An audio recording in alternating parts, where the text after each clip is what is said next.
Thanks, Brett. Thanks, Brett. So what I was gonna say, isn't it insulting if you the other person on the list of the house in or the field in? Because so check it, if I'm in a certain neighborhood and I walk with a bucket hat on, maybe I feel like I'm a field in. But I went to Columbia University, and sometimes somebody might say, yo, that dude is a house in. But you don't know what I went through. So my quietness or my inability to reach out to a brother sometimes is because, yo, my brother sold drugs to my mother and killed my family at a mass amount. So sometimes I don't even know what love is. I felt a little awkward at this because I struggle with that because I got family I got family members that have integrated into a different color, a different hue, however we do it. And I have to ask them, how does it feel to be Black? Because at some point they're gonna go and their skin is gonna get a little darker and their hair gonna be a little curlier, but they still gonna be able to be in other rooms. So like, I don't know who the field in the house person is, because as the brother said, it's love. Like sometimes it's like, yo, have peace for somebody who can't even, who lucky that they got out of that one generation of hurt.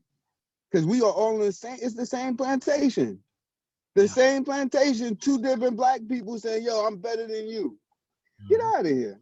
Like, yo, what you went through, I might, like, even Clarence Thomas, no disrespect to the hate that he's receiving, it gotta be something to be the only Black man on that level, and the only one who relate to him is white people. That's crazy. Right. That's crazy in his whole life. And I know he got a Black perspective. He just can't even say it because he confused. No, I don't know if he's confused, but sorry. I love him. Tyrone. You said use love. Tyrone. The power of love says to us that when we give love, we don't have to receive love from that person.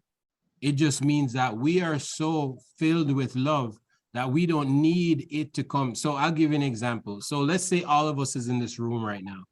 And as I said earlier, how many of us have ever heard the words, I love you from another brother, whether it's an older or a younger, right? How many of us have ever heard, I love you as a brother, right?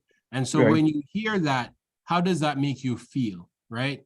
So as we give love, it may not come back to us from the same person, but it may come back to us from somebody else, replenishing us for what we've given out. Some people, they can only receive the love. They can't give it back because they have not yet been to that place where love is the epicenter of who they are. So they're still struggling with slavery. They're still struggling with a lot of the social construct that's out there, right?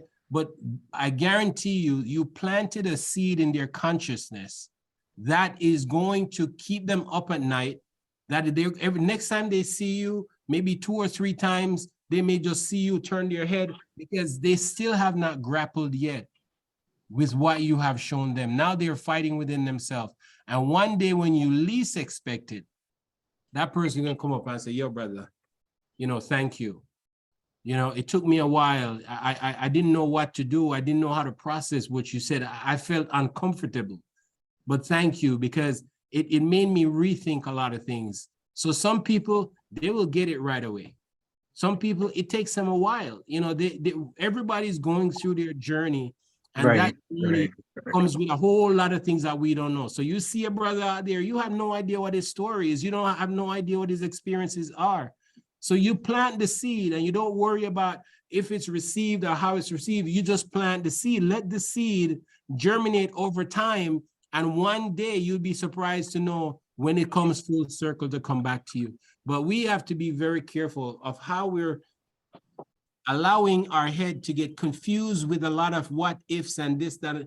No, that creates a whole lot of problems up here. Okay, Bert, let me ask you this, brother, because one man's food is another man's poison. Right. Now, I don't know your definition of love. Your definition of love may not be my definition of love. And I mean, okay, let's say, for example, you and I are in the same supermarket and you and I are in the same aisle and we're confronting each other. And you want to say, what's up, brother, to me? And this, when we get in that space, I turn my head from you, do you go out of your way now to say what's up, or do you say next?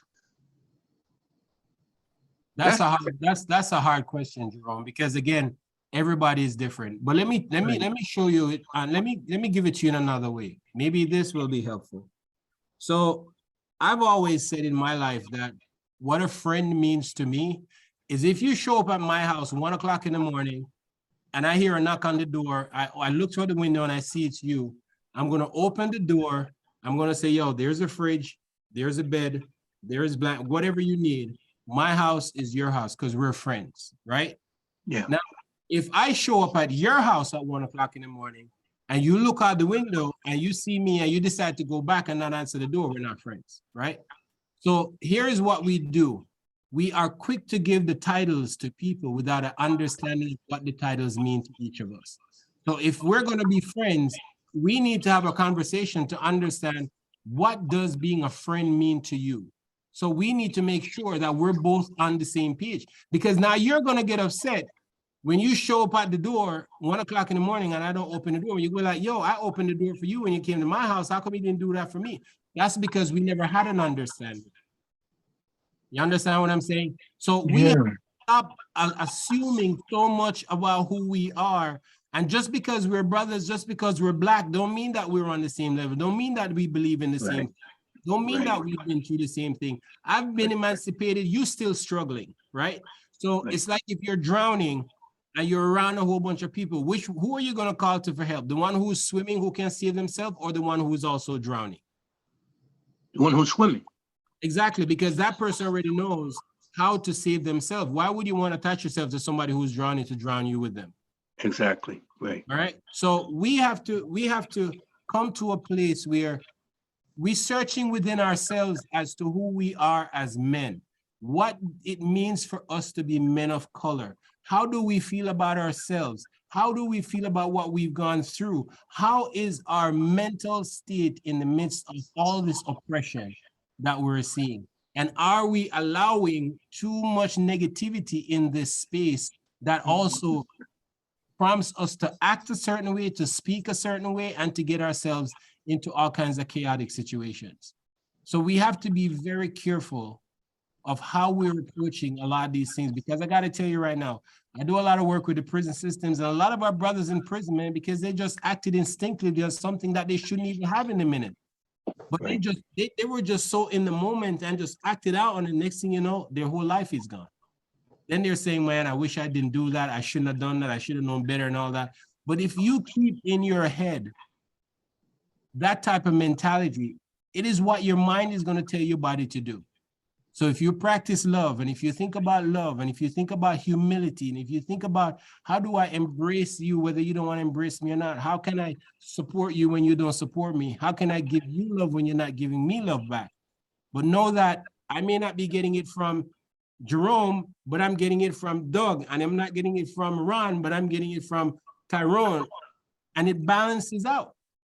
It balances out, man. A lot of us, we are in a very bad place, not because we have to be, but because we choose to. It's a choice we make in how we allow ourselves to be in the social construct. Just think about the matrix. I use that every day in my work. I tell people, do you want to stay plugged into that social construct, or do you want to really be unplugged to the realities of what life is? Because the realities of life is not pretty. Some of us, we really want to stay plugged in because it looks better. It looks great. You know, we're happier with it that way. So you can't force someone to see the same things that you see. You can't force someone to be the way that you want. Hey, Jock, I saw your hand up for a while. Yeah, working. Okay. So, oh yeah. all right, I'm back. Rome. So, oh my God, you said a lot, man. You hit me right between the eyes, though. But yeah, because you know, when I first started working, like I had that too, man, that wall around me, and you know, people. And one time I had a little not even an altercation. This guy, a little parking situation over a spot that I was waiting for. And when I walked up to the guy, I said, "Listen, I've been there waiting," and he said, "No, you haven't." And I don't know what he saw in me after that, but he hauled ass. And I was like, oh man, like what did he see in me to make him look like that? Like he was terrorized, you know what I mean? And I started like, hey, I didn't want to carry that around. But for me, like after healing myself inside and healing and loving myself, like I'm just responsible for my half of the relationship. I know that love heals. I know that my love heals. You know what I mean? And I know that when I, you know, approach somebody else, they feel that love. So for me, like I feel like I'm healing the world. So when I approach somebody with love, I don't need anything back. I know how powerful I am. You know what I mean? And I'm changing the world because love, the energy doesn't dissipate. It just gets transferred. We know that, right? We learn that in school. Energy does not go anywhere. And so if I have this energy that's high, like Brett was saying, like it's going to germinate with them later on. And it does. People feel that in their heart because sometimes that heart is yearning for that. You know what I mean? So yeah, man. So I just, it's like a game, and I play that game every day, and it's amazing. And you know, being in Florida, I've been in Florida 7 years now. I'm around a lot of white people for the first time in my life, and man, it's amazing, man, to break down the stories and see how this love, it works. It works the same way. It doesn't matter, man. It's freaking universal.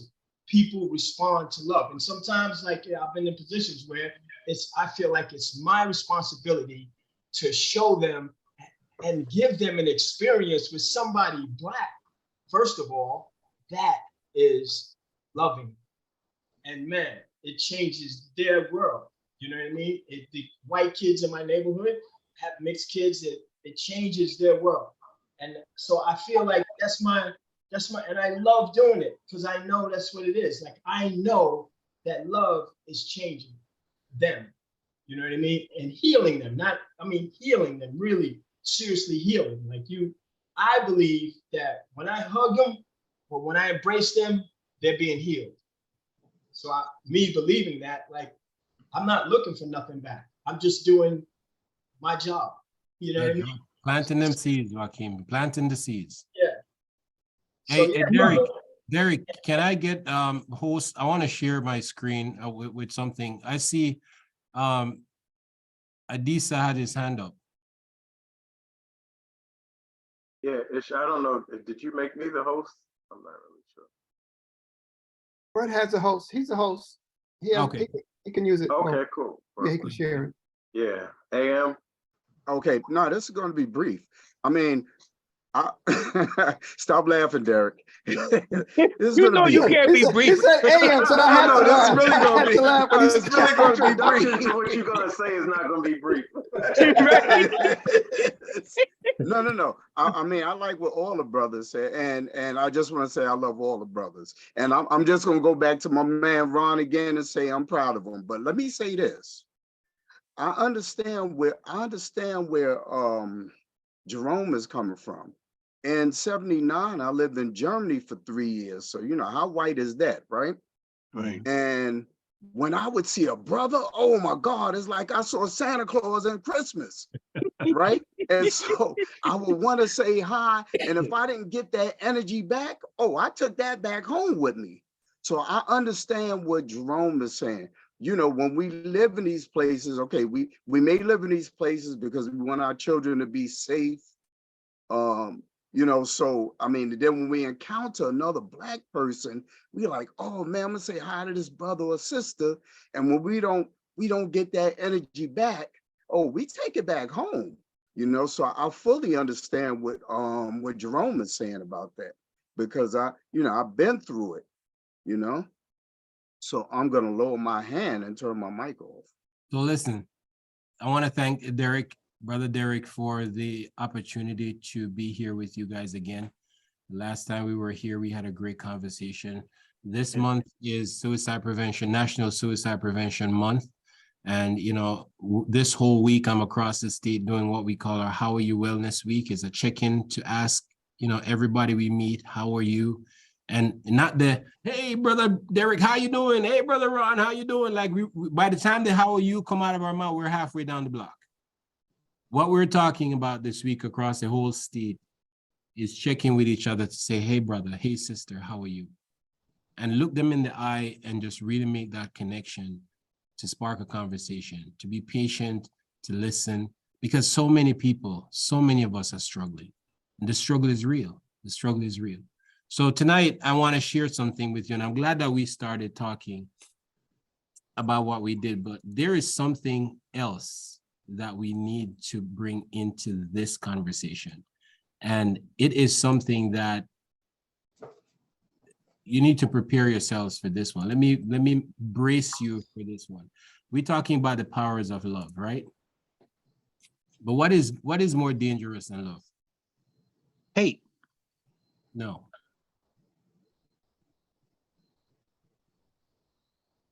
I know we've been told all the time hate is more powerful, but there's something much more powerful than hate. Abusing love? Abusing it? No, it's pain.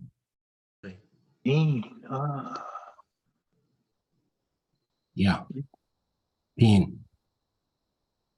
When you start experiencing pain, even with whether you're giving love, not receiving it, or somebody's hating, sometimes somebody can hate on you and feel nothing about it. It don't really faze you or anything. But how many of us as men in here can talk about a real deep experience of pain and how that pain scared the life out of you because it took you to a place that you never imagined you would be? This is why we're dying more as men, more lethal methods, because we don't like to feel pain. We don't like to be in pain. We can't take pain. Some of us are very fragile. You know, Jerome, you see them brothers out there, they're walking that they're big and they're bad, but trust me when I tell you, they're sometimes emotional. They're so fragile, man. Right. Physical presence to be manly, but emotionally, they are weak. They are fragile. And so I want to share something with you that I do in my work, especially when it comes to us as men. I'm talking about the realities of what we're dealing with every day, right? So you can see my screen, right? Yep. Yes. So pain, if I was to ask you right now, just to say, what is the most painful experience you've ever had? Just real quick, any one of us, just give me some feedback. What is the most painful experience you've ever had? When my sister died. Wow. Wow. Very, very emotional, right, Jerome? That was emotional. Very, yes. Yes. Come on, brothers, talk to me. What was I would say my parents 23 years ago died one day apart, from cancer. Cancer takes them out. So that was very painful. And that's why I kept giving my brother Ron all the accolades I was giving him last week for seeking counseling. It's funny because my son always asks me, oh, how you feel, Dad? Because he never met my parents. He wasn't born then, he's 24. But it was very painful, but of course I got help. Somebody helped me get help. And that's why I believe counseling is amazing, when you can find the right fit for you. Yeah. So every day I meet people who are going through the challenges of life. And the one thing that's at the center of every experience is pain. And that pain is not something that any one of us can measure for another. It's something is personal to you and to you only, right? So when I'm going to go through this, usually this is like a 3-4 hour workshop I do on this, presentations I do on this, the clinicians, social workers, law enforcement, all this. But because you brothers, I love you all so much, man, I'm going to give it to you in 10 minutes. So keep up, all right? All right. I want us to understand at the core of who we are, especially as men of color, we don't know how to manage pain. Especially when it comes to emotional pain, psychological pain. Yeah, you can break your arm, break your leg, you can get a cut, a wound, you're bleeding, you can heal that up. But when it comes to psychological pain, it can make from the top of your head to the sole of your feet, you're feeling pain. It disrupts your ability to even erectile dysfunction right now is being linked to this type of pain. And a lot of brothers don't even realize that the reason why they can't even function is because of how much pain they're holding in within themselves. Cancer, diabetes, high blood pressure, cardiovascular issues are linked to this. And you're going to start seeing this more because now the health system is starting to realize, yo, this guy is onto something. This is really true. I have been through so many near-death experiences and traumas in my life, but never until I met psychological pain that I felt pain to the point that I said, even if I kill myself, I would still be in pain. Can you imagine being in that depths of pain that you think that even if you were to kill yourself, you would still be in pain? Now, if you never experience a pain like that, I pray to God you never do. But let me share from you, from someone who's been there, and help you to understand that. So pain can be very abusive, it can be abused, it can be abusive. Whoever is in pain, a person is in pain, can either abuse somebody else or was abused.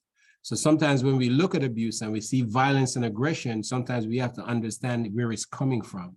It's coming from a place of pain. Something happened, something hurt that person, something caused that person to now be feeling the way that they feel. And sometimes defending themselves is a form of abuse, right? They went through something, it was traumatizing, and now the abuser now becomes, the abused now becomes the abuser.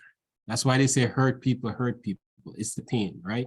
So when you look at abuse, you can't just look at abuse and see someone who's abusive. You have to look at abuse and see someone who may have been abused and wonder how that abuse changed them to who they are as a person, right? Addiction. How many of us know someone who's an addict, right? Let's be honest, whether it's substance abuse or whatever it is, how many of us think about addiction, right? But not think about an addiction from a pain perspective, that I'm taking this substance to suppress something that I'm feeling inside of me that's literally scaring the life out of me. But I got to take it. I got to drink. I got to use this substance, right? And that substance is a way of suppressing the pain that they're feeling. How come we've never heard of an alcohol crisis, right? But there are 5 liquor stores in every block in the city. And what's the one thing most of us men do? We turn to the bottle, right? You hear about an opioid crisis, but you never hear about an alcohol crisis. And the reason for that is we don't have an opioid crisis. We have a pain crisis that people are using opioids as a way to suppress the pain. And unfortunately, most of us are dying from an overdose because we're in so much pain that when we take the drug and it's not working instantly, we take more and we mix it with alcohol or something else. And next thing you know, by the time it hits the body, the heart and the mind go out. Is it an accidental overdose? No, it's not. Is it coming from a place of pain that a person was trying to suppress? Yes, it is, right? If you're a John Wick fan, one of my favorite scenes in John Wick was when the girl tried to assassinate him in the room and shot him up, and the doctor came out stitching him up, and the doc says, do you want something for the pain? And he held up the glass and he said, no, I got that covered, because he had the liquor in the glass, right? So stay with me, you see? So when we see an addict, don't look at the addict and think that what you're seeing is the person. What you're not seeing is what made the person the way that they are. And 99% of the time, it's some painful experience that they're struggling with or have been traumatized by that caused that. Anger. I don't even have to go into this deep. We all know it. Like, you see somebody who's just always angry, man. There's always anger. The anger level and the energy from that anger is so deep that you feel a darkness around that person.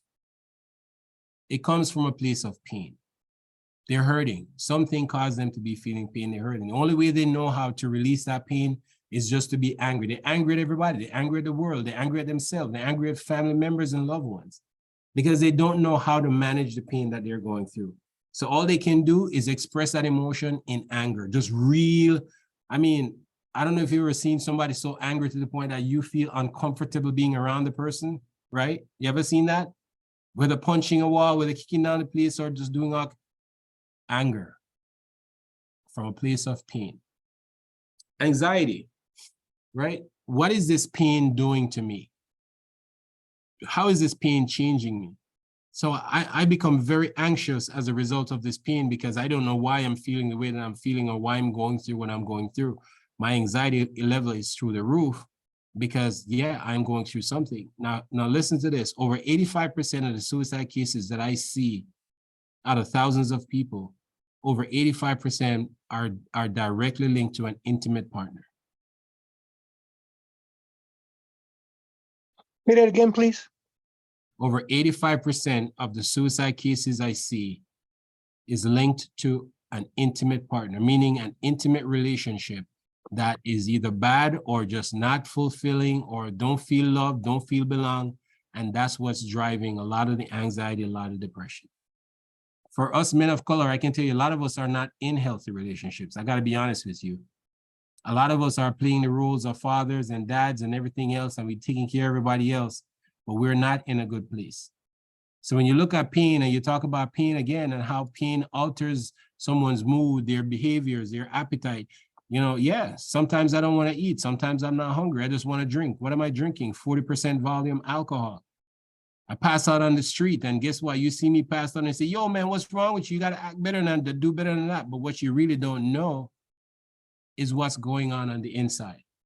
How my heart and my mind is facing and dealing with a lot of stuff. Pain can be breathless. A lot of people can't even breathe because of how much pain they're in. Now, remember, pain is a personal experience. You can say that the pain that I'm in is not even worse. What are you talking about? That's nothing. You can't say that to a brother. You can't say that to each other. What we need to say is and ask, what happened? It's a breathless experience because, again, we don't know what's causing the pain or where the pain is coming from. Depression comes out of pain, right? Now you hear all this talk about a mental health crisis. Everything is mental health today. Everything is mental health today. But we've been saying there's a mental health crisis for 20 years when no one was paying attention, right? Now the numbers are so high that we can't even keep up anymore. Debilitating. We have for years been working on getting depression to be considered a form of disability, right?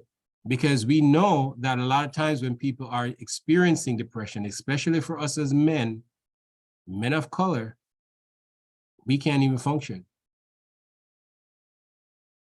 I know a lot of us who we lose our jobs, we lose our income, we lose our livelihood because, you know, the pain that we're going through is so debilitating. It changes our behaviors and moods. Next thing you know, you lose a job because they say you're not functioning right, or you lose your relationship because your partner say you're not, you know, sexually right, and all these different type of things. But yes, pain can be very debilitating. Remember, this is not limited to one type of pain. This is pain that you're feeling, and you must know why you're in that pain and where that pain is coming from, but it's the pain, right? So you look at the fear and the torment of pain and how you fear being who you are because you're in so much pain. You're angry. You're just very abusive. You just don't know what to do with all this pain, and it's changing you. It's making you a different person. And you become fearful of who you are as a result of the pain that you're in. It terrorizes you. It torments you because you know you're not that person. But what do you do? What can you do? I do a lot of work around murder-suicides, and I got to tell you, it's scary when the pain takes a hold of you to the point where the person, you see the other partner or somebody else as a demon, as this dark force that's putting pain on you. Next thing you know, you kill that person and then kill yourself. The pain is real. The fear and the torment is real. The grief and sadness, also very serious emotional challenges for a lot of people that's causing them to be in pain. Grief is not an easy thing. Now, here's a sad thing. We always think about grief as death, right? Every time you hear somebody's grieving, you think they're grieving somebody who died.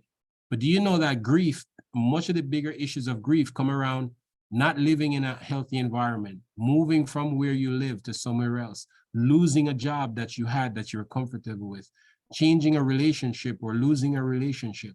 You know, those are other forms of grief that we're not focusing on or talking about that can be very painful and disruptive to someone. Guilt and regret. Brothers, let me tell you something. Please, for the love of God, whatever it is that you have in your heart and your mind that you feel guilty or feel guilt of, you need to take some time to work on that and remove that out of your system. The guilt and regrets are something of your past. You can't change it. You can't go back. You can mend it. You can do something about it and put it in a place where it needs to be.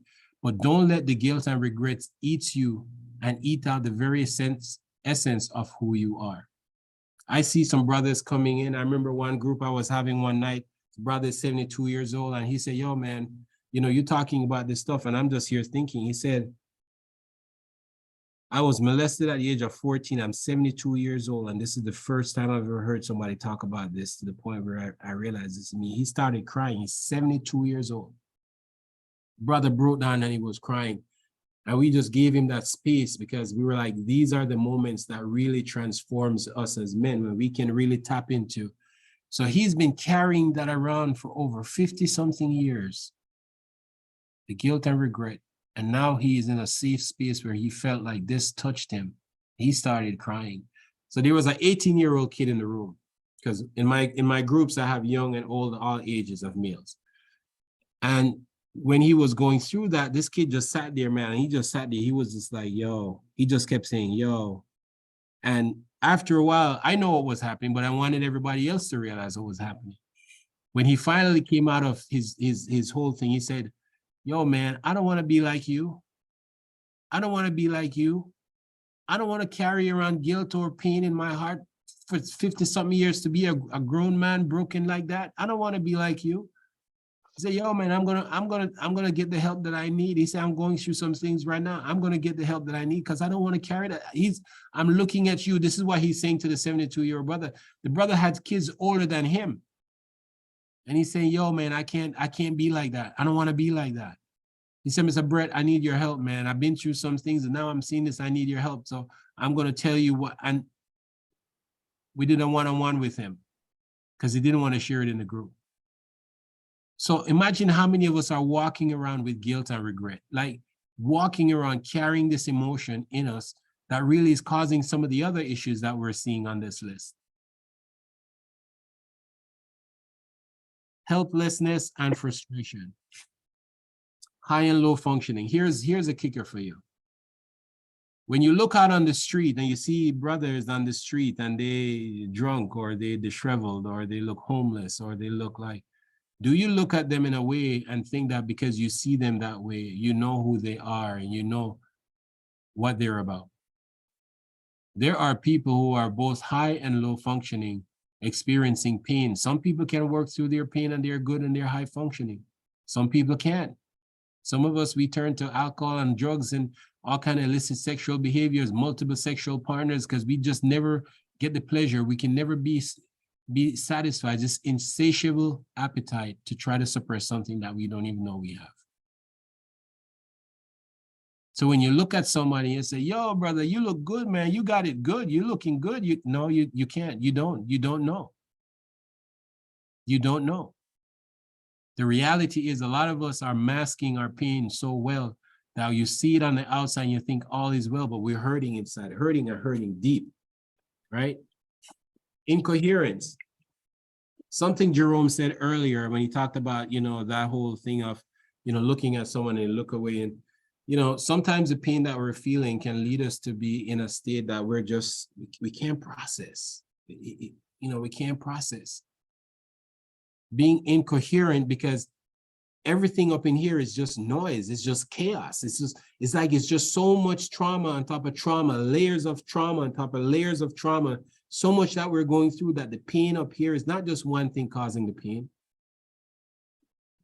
It's multiple things. And so the incoherence that comes from that is, Jerome, I'm trying to have a conversation with you, but you're not even answering me straight. What are you saying? I can't even understand what you're saying. Because you don't know that Jerome is in that state of pain that he himself don't even know how to answer what he's going. The incoherence is because of the trauma, the pain of the trauma, what's going on in him. So sometimes you want to talk to a brother and you're talking to a brother and don't make no sense. Don't be offended. Don't think of it in a bad way. Just realize that brother maybe have so much going on up here that he himself don't even know how to answer you. He's just the incoherence is real.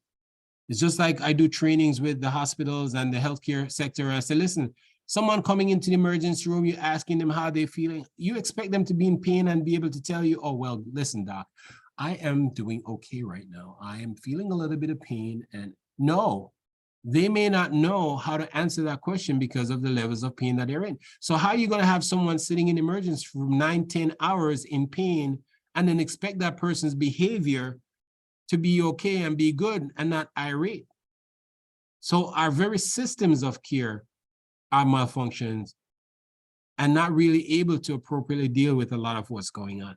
When I do this training to health professionals, social workers, clinicians, they sit down and they marvel. They're like, how can we not have seen this pain as the root of a lot of these issues for us to try to figure out and treat the pain, not just physical pain, but what happens when you don't see a broken arm or a wound on someone and they say they're in pain. Just because you don't see it on an X-ray or MRI doesn't mean that they're not in pain. It doesn't mean that they're not in pain. It's just that you don't have a system that can see the pain, a system that can understand the pain, a system that can measure the pain. And so people are going into the health and mental health system in pain, and they're coming out worse than they went in. There are a lot of people who have left their clinician's therapy session and killed themselves right after walking out of session. So when we think about incoherence, we got to think about loneliness, right?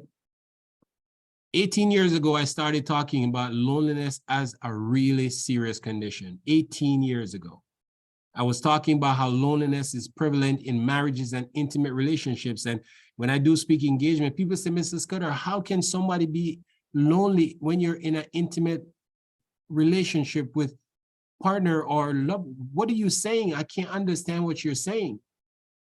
It took the pandemic, 3 years of COVID, for us to really understand the seriousness of loneliness and how so many people right now, I just saw an article on Friday that talked about over 45 million people in this country don't have someone they feel they can open up and confide in about how they're feeling. Over 45 million people struggling with loneliness. And trust me when I tell you, that number is very low compared to reality because they're going off maybe surveys or answers back. Loneliness, my brothers. I see too many of us coming in for counseling, and when we get to the heart of the pain and what the pain is the loneliness. We don't feel loved in our relationship. We don't feel valued in our relationship. Many of us feel like we're just playing a role as a provider, but we're not being loved as a partner. We're not being given the love that we need to sustain us, to grow. And so some of us are dealing with insomnia. Some of us are dealing with health issues as a result of the loneliness that we're feeling, the pain of that loneliness manifesting itself into physical health challenges. So when you're in pain, are you feeling like your joints are hurt, your stomach is hurting, you have chronic headaches and breathing problems, you go into the hospital and they say, listen, we ran every test and you're okay. But you're like, no, I'm feeling the pain here, I'm feeling the pain there. That pain sometimes, 95% of the time, is a psychological issue. But the loneliness for us as men of color is staggering. It is frightening to know how many of us are in unhealthy relationships that are not uplifting us, that are not satisfying us, that are not fulfilling our desires, but we are in this relationship. And a lot of us love to show off. You know, we have the pretty girl and pretty wife on the arm and we show off with that. But truth is, a lot of us are really hurting because we are not getting the love that we desire. Now, there's a difference, and we talked about this earlier. Love is a powerful word, but there's a difference between I love you and I'm in love with you. So if you're with a partner and you really need to figure out which one do you have, I love you or I'm in love with you. There's a big difference between the two. And it really resonates in a lot of ways in how the relationship goes. So the loneliness, my brothers, is a very critical issue that we really need to talk about. We really need to help our brothers who are feeling that. We really need to create safe spaces for our brothers to talk like we're doing tonight about how they really are feeling and the pain that they're feeling when it comes to that. So let me just fill this out, right? For you to see, and as I said, you know, I've done this presentation for all kinds of health, mental health, clinicians, social workers, law enforcement. This is a 4-hour presentation. I did this at Harlem Hospital. They asked me to come in to speak at their grand rounds once. They said, Mr. Scudder, we have grand rounds is when all the doctors, they come together for a few minutes, and then they go on their rounds on the floor. So you have 45 minutes, 20 minutes to do a presentation and 20 minutes for Q&A. I said, okay, that's fine. They said, we're going to have about 30, 40 people because that's the psych department. I said, that's fine. I don't care who's in the room. I can speak the language of anyone who is in the room. I get to Harlem Hospital, 4.5 hours later, I'm still in the room. A standing room of over 120 people, clinicians, social workers, nurses, practitioners, dietary aides, all these different people coming up to. Remember, they said I had 40 minutes to do the presentation. 4.5 hours later, I was still in that room. 5.5 hours later, I was still at Harlem Hospital. I was grabbed by psychiatrists, psychologists, clinical social workers. They're like, Mr. Scudder, wow. The director of psychiatry, he took 6 pages of notes from this one slide. Right. That you're looking at right now. The director of psychiatry. This man has about 7 different letters behind his name. He started quoting Nietzsche and stuff that I never even heard of before. He said, man, listen, we have paid people with all kinds of letters behind their names to come in here and talk to us about, I never heard somebody talk about pain like this.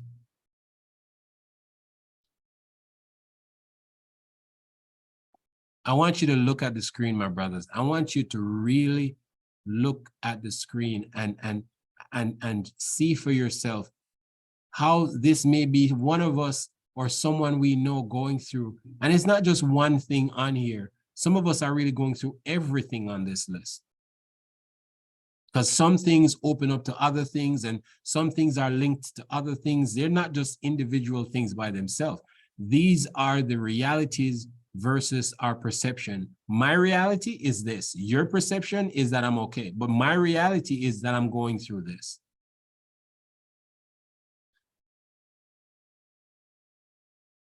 So when we talk about mental health, we really need to be talking about pain. We really need to understand how the pain is a very, very scary experience, can be very debilitating. But how do we talk to our brothers about pain? How do we have the conversation so that we're not feeling like, okay, you know what, I'm weak. Just because I talk about what I'm going through, I'm weak. There is strength in vulnerability, and that's what we need to change. We need to change the narrative. We need to change the language. There is strength in vulnerability. Being vulnerable does not mean that you're weak. Talking about your pain does not mean that you're weak. Talking about being depressed or thinking of suicide does not mean that you're weak. Wow.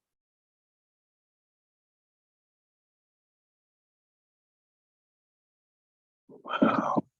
Somebody you know right now, I guarantee you, someone you know, every one of us right now, know somebody who is in this state. We may not even realize they are, but I guarantee you.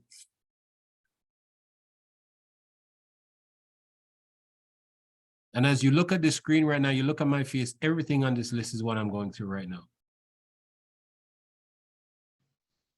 Me personally, right now. I have a quick question, Brett. How does technology play a role? Because, you know, more and more, people are lonely and they're trying to find things to escape their reality. And so technology has been their perception, especially when you get into there's a terminology called the Eliza effect. It was a German back in the days in the 1963 who created this first chat bot, and he did it as a joke where he would think people would kind of know the difference between talking to a human person and an AI.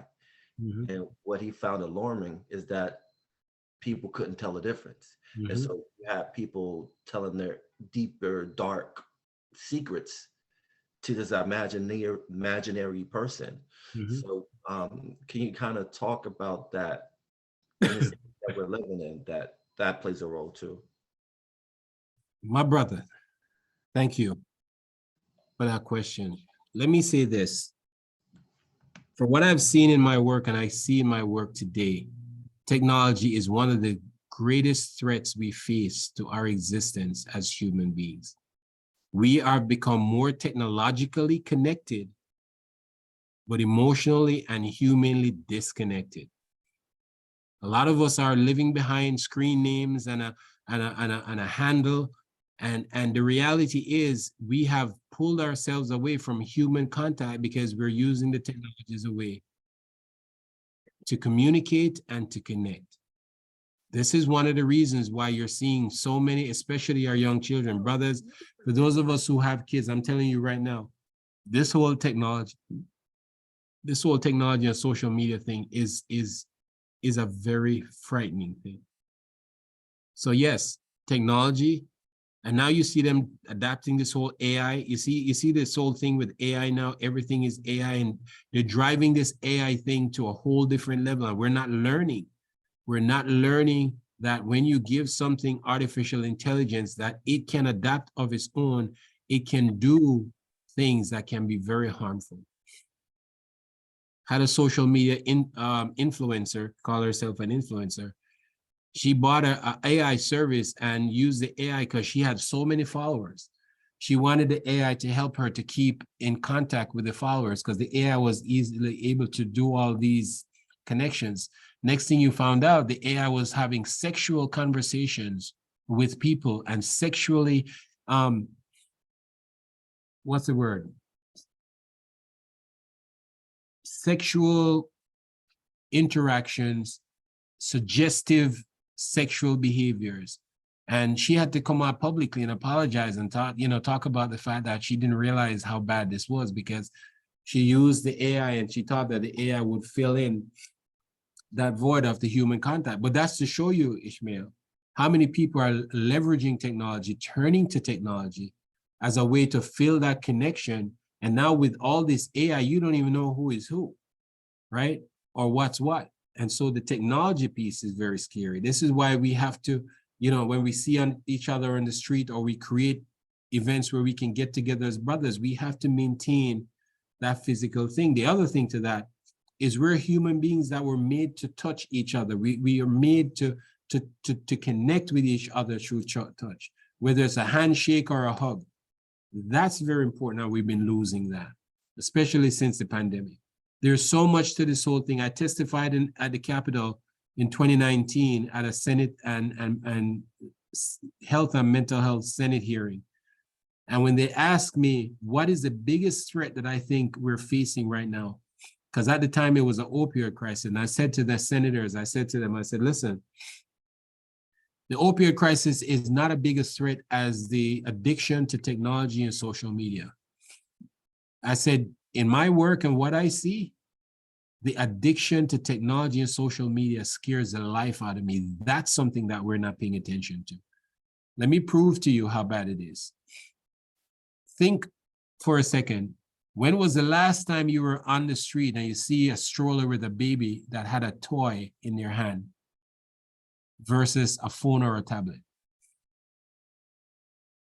Wow.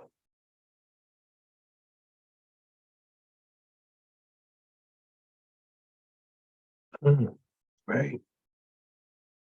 So, take it one step further. A 1-year-old child in a stroller with a phone. Mom takes the phone from the child. The child went into a full psychotic breakdown. Manic, aggressive breakdown just because the phone was taken away from them. 1-year-old.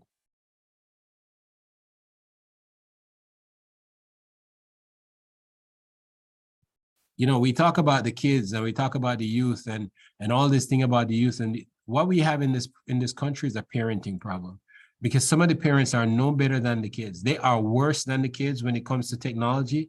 They are worse than the kids when you see them in their house. They can't even put their phones down because they're so tied to the phone, and the child needs their attention, can't get the attention, but everything they're on the phone laughing, giggling, and doing all kinds of stuff, but never have enough time for the child.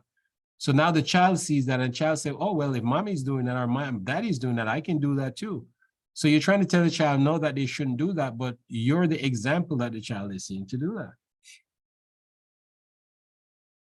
So the technology, my brothers, it's I have an image in one of my presentations of a psychological, like you see the psychological, and the eyes of the person is just in this wheeling trance state of hypnotism.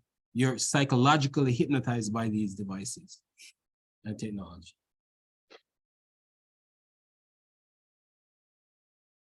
It's some scary things going on out here. Let me show you something. Look at this slide. These are the numbers for the last 4 years of our work around suicide alone. We're not even talking about, mental, we're talking about acute suicidality.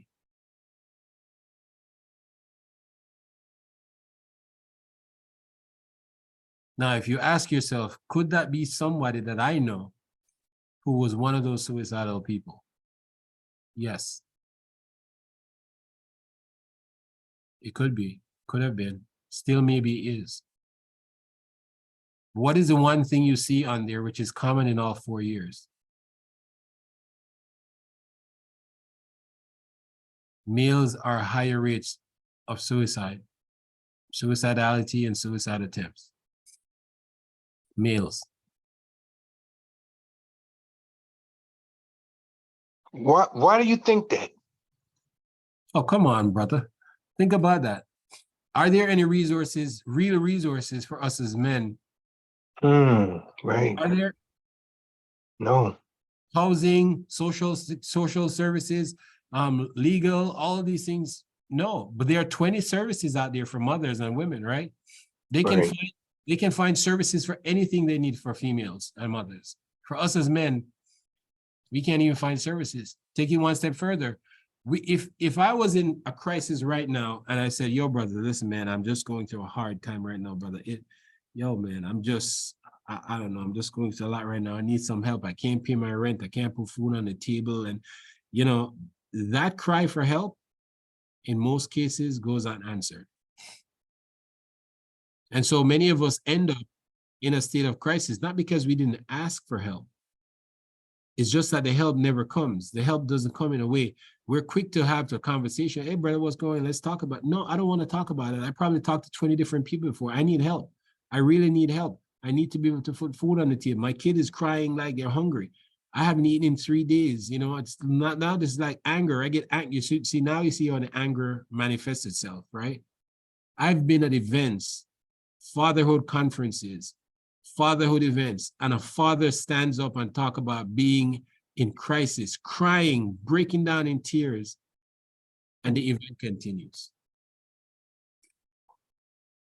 I got to pull the brother aside. I pull him out of the event and I say, yo, man, listen, I heard you. I heard you. What can I do to help? You say this and that. I have a partner who has a food pantry. That's food. I have another partner who does school supplies. That's school supplies. I have another network of people that I can reach out to. Here's $100 right now. That's something in your hand right now. He can be, yo, man, at least I can get something to eat. I say, yes, this is for you. This is not for your family. This is not for you to buy no supplies. This is for you to get something for you to help you to feel better while we're working on the other things. Brett, let me just jumping in time-wise. First of all, it was powerful. It's outstanding, and in many respects, I could say, look in the mirror. So thank you for that.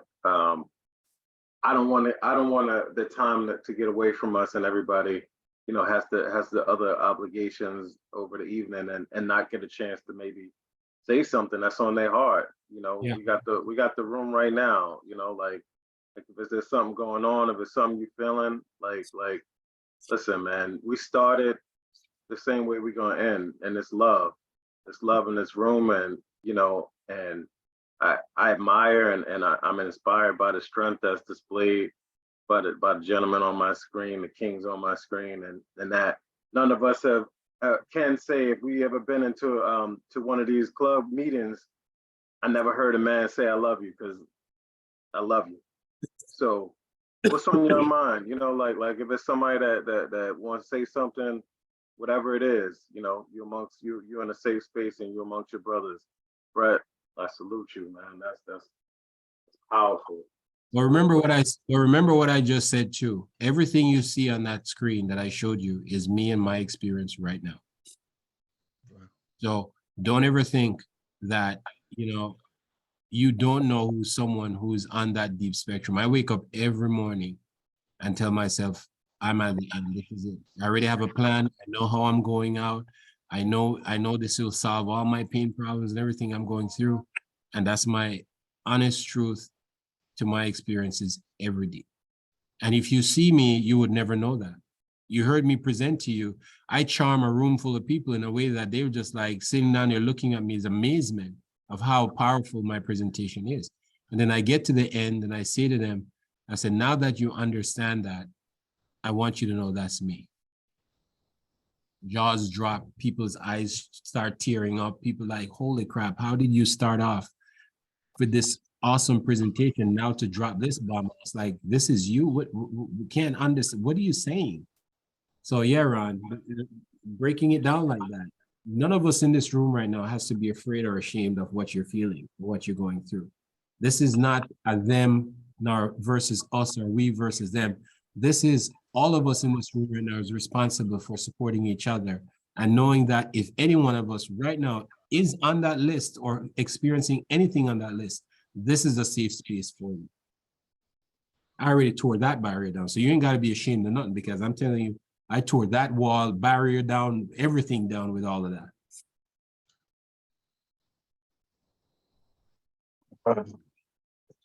Oh my God. It's like looking at this, it's like looking at television 3 o'clock in the morning where they say, if you have this, if you have that, if you experience it, because what you showed us, everybody is experiencing one of those things that you displayed. Oh my God. Yeah, man. Wow. And Jerome, this is the work that I do every day. I run my foundation, a nonprofit foundation that helps people in crisis. I'm the president of Suicide Institute. I started that because no one was talking about suicide. I run the Suicide Center. So I see people, I see the reality. As I said, I live my life like the Matrix. I unplug people from the Matrix, and whether they come to me unplugged or I have to unplug them to the realities, everything I showed you, plus I could show you a lot more, are the numbers of the work that I do. Derek can tell you how long I've been out here doing this in the trenches. Derek is here a testimony to that. Well, Brett, I want to say, it's amazing and to the point, direct, it's really what need to be pointed out. When you look at it, it lines up with the truth.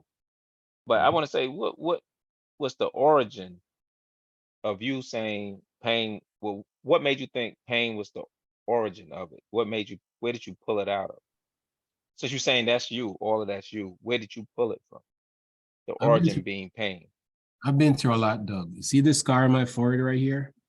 When I was younger, a kid threw a piece of glass. It cracked my skull. When I was at the doctor pulled it out and they showed my mother. He said, that white thing, that's his brain.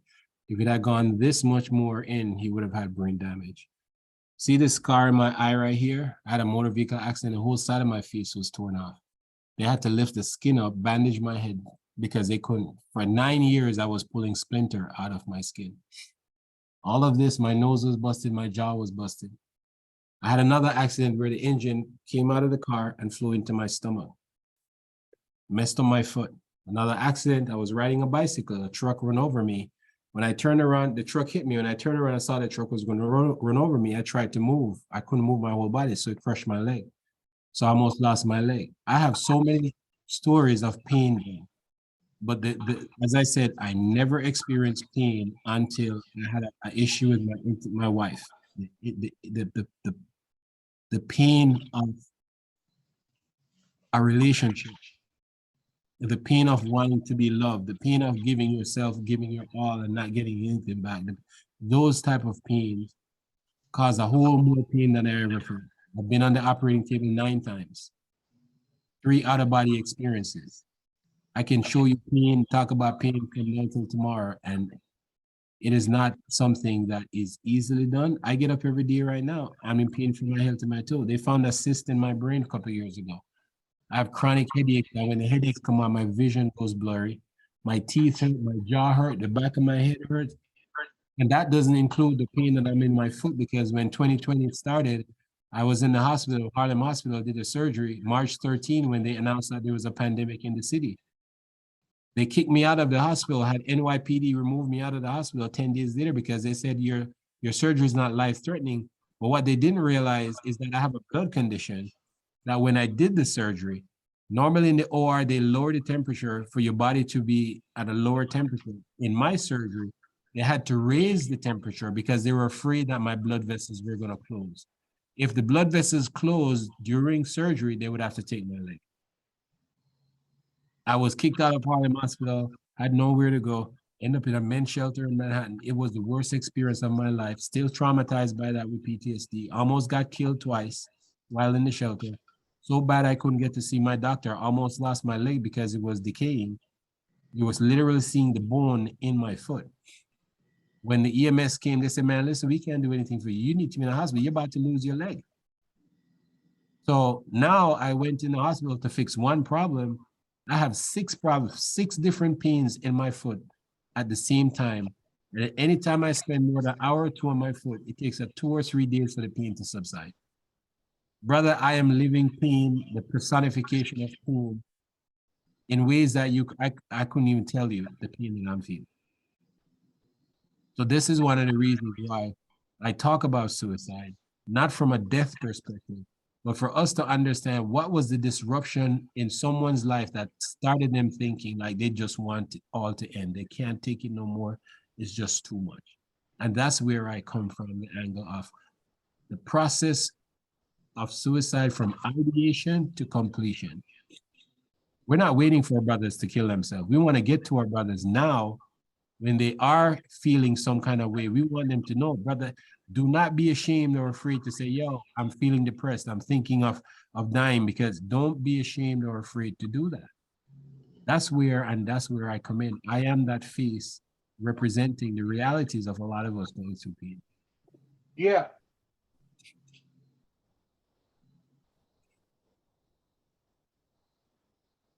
What? Ready? Go ahead.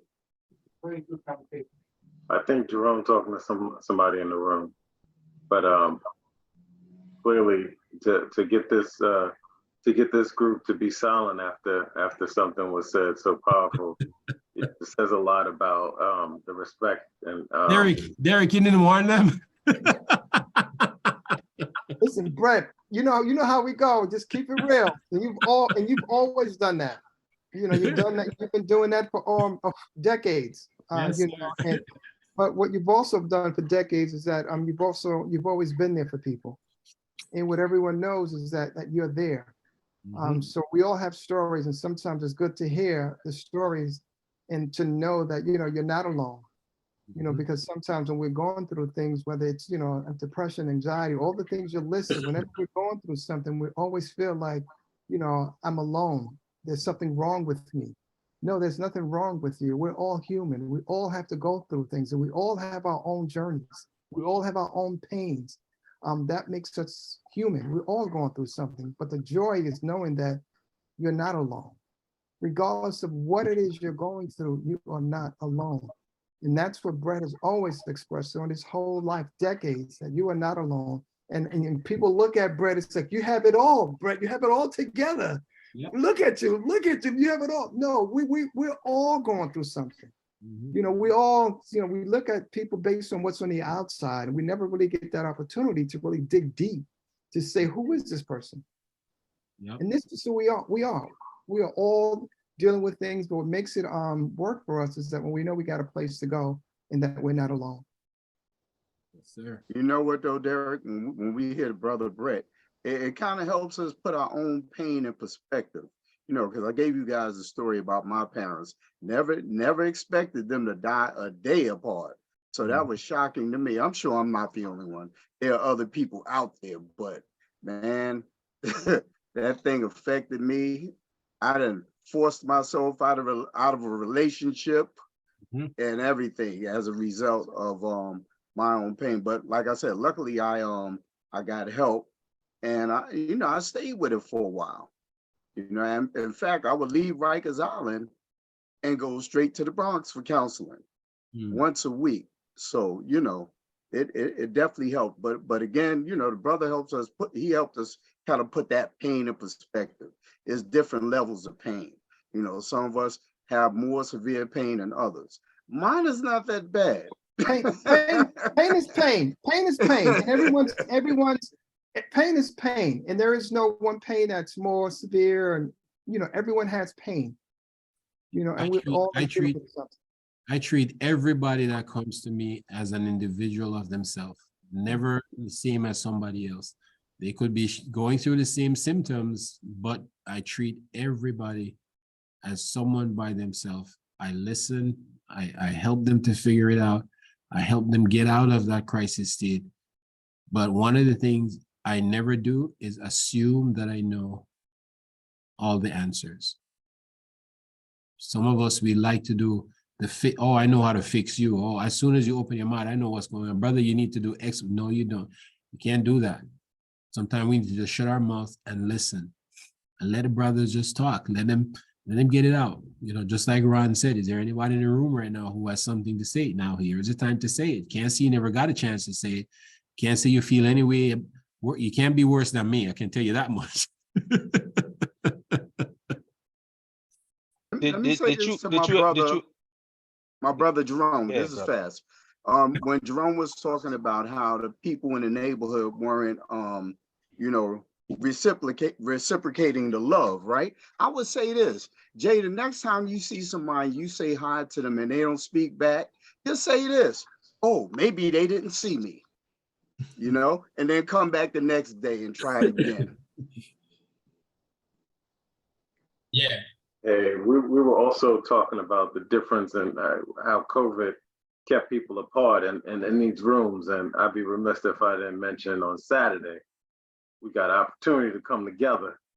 Like, this brotherhood is fantastic, but I'm really looking forward to getting in front of you folks and chopping it up. So, Derek, you wanna let them know all the details? Saturday is a family fun day at FDR Park from 12 to 5. 12 to 5, FDR Park, family fun day. And it's so important that, you know, we do a lot with the screen, but, you know, seeing people for the first time. So if you guys didn't know, and Brett didn't say this, but Brett is only what? Brett, what are you about? 5'2", 5'3"? Whatever. This towering tall drink of water at 6'9", you talk about. I'm the guy that walks in the room and people be like, damn, he's tall. Oh yeah. I would love to meet with you guys on Saturday, but I'm booked for 2 speaking engagements. Saturday is the last day of our How Are You Wellness Week. So I'm booked this whole week. I have 68 speaking engagements this week. But we also want to just try to do things as we start moving as well, just to kind of like just get together, even if it's just an evening, just go on, just to socialize as well, because we do hooked up in the screen so much, we don't have that opportunity to just really fellowship face to face. Yep, it's needed. I want to say to Brett, did you ever encounter someone who had a lot of pain and seemed to embrace their pain and could just take pain and just like it's nothing? So I speak about that, Doug. That's a great question. My pain threshold is this. If I have a toothache and my tooth is hurting me, most people be like, oh my God, my tooth hurt. Oh my God, my tooth hurt. I gotta take something. For me, I take a toothpick, I run it right into the nerve of that pain and I kill it, right? I've always pushed my pain to the highest level because I don't want to be in pain. But I learned that if you allow yourself to think of pain and being pain, then pain will be a big part of you. So I have some people, a lot of people come to me in pain that I had to help them to get out of pain because they became so helpless to the pain. The pain was controlling them. They weren't controlling the pain. The pain was controlling them. And so their threshold for pain led them to a lot of the things on that list that I was saying. But yeah, there are some people who have high pain tolerance. But remember, there's a difference between physical pain and psychological pain. Right. Psychologically, that sounded really painful. When you talk about jamming some nigga too. No. Well, I asked because when I was younger, I had a lot of traumatic experiences, physical pain, stuff happened and stuff like that. And when my mother used to take me to the dentist, and I was like, I hated when they use Novocaine, the after effect. I hated that feeling. So I was used to tell my mother, well, could I not get Novocaine? He just drilled out the filling. She looked at me like, what? Say, Mom, I can handle it. So I used to go in there. He used to actually drill the fillings out and fill my teeth. And my mother couldn't understand it. I just take the pain because I didn't want the after effect of the Novocaine filling. So I override and just go straight up with the head up with the pain. And I did this for a while. Now I went back to finally I could take the Novocaine as I got a lot older. But then I used to not know Novocaine. Mom, I don't want the Novocaine. And let the dentist couldn't even understand. He'd be like, you feel that? I said, yeah, keep drilling. Get that filling out. He thought I was crazy, but I'm more fearful of the Novocaine filling out. Yes. How it made me feel. Yeah. It's just like when they told me about the cyst in the brain, and I kept telling them I was having these chronic headaches, man. I feel like my head just goes from this to 1,000 pounds. And if I'm laying down, I'm sinking my head. If I'm standing up, the weight. And I remember I was saying to some people, I actually did a video. I feel like I could push a ice pick straight into the side of my head because I literally felt the pain, the center of the pain. And the neurosurgeons were like, listen, that thing is in the middle of your brain. We could do more damage to you going in to remove it than for you to treat it. And I just went home. I said, I just need to push something right through my head to just not, because again, Ron, that's just me when I'm in pain, man, I push the pain in wherever it is to the highest level possible so I can manage it. And that's just how I deal with the pain. Right. What's crazy? You ever cutting your fingernails and you cut your fingers so short and it's hurting and it's